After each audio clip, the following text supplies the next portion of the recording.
కాషాయ పార్టీని వీడాక బీజేపీ తమిళనాడు మాజీ చీఫ్ కె అన్నామలై వేసిన తొలి అడుగు ఇప్పుడు తమిళనాడు రాజకీయాల్లో చర్చకు దారితీసింది.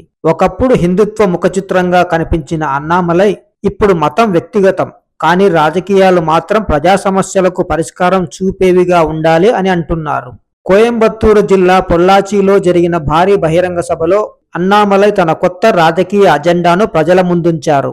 ఆ సభలో ప్రధాన నినాదం మాదక ద్రవ్య రహిత తమిళనాడు. అంతేకాదు, కులం మతం అనేది వ్యక్తిగత విషయాలేనని, రాజకీయాలు మాత్రం ప్రజల సమస్యలు పరిపాలన చుట్టూనే తిరగాలని స్పష్టం చేశారు. మరోవైపు విజయ్ నేతృత్వంలోని తమిళక వెట్రి కజగం ప్రభుత్వం ప్రజల తీర్పుతో అధికారంలోకి వచ్చిందని, అందుకే వెంటనే విమర్శలు చేయడం కంటే ముందుగా పాలించే అవకాశం ఇవ్వాలని ప్రజలను కోరారు అన్నామలై. అన్నామలై ప్లాన్ ఒక్క రోజులో పార్టీ పెట్టడం కాదు.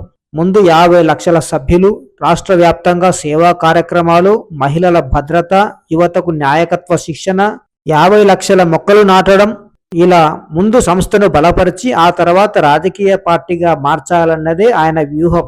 అంతేకాదు, ప్రస్తుత ప్రభుత్వానికి 3 ఏళ్ల సమయం ఇస్తానంటున్నారు.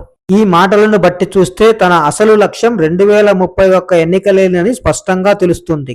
తమిళనాడులో హిందుత్వకు పరిమిత ఓట్లు మాత్రమే ఉన్నాయి. అందుకే లౌకిక రాజకీయాల వైపు మళ్లారా అన్న డౌట్ ఎక్స్ప్రెస్ చేస్తున్నారు రాజకీయ విశ్లేషకులు.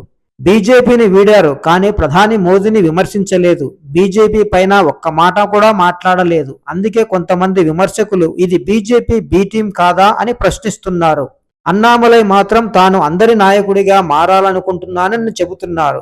అయితే ఈ కొత్త ప్రయోగం తమిళనాడులో నిజంగా సక్సెస్ అవుతుందా, లేక రాజకీయ ప్రయోగంగానే మిగిలిపోతుందా అన్నది వేచి చూడాలి. అన్నామలై రాజకీయాలపై మీ అభిప్రాయం ఏంటో కామెంట్లో తప్పక తెలియజేయండి.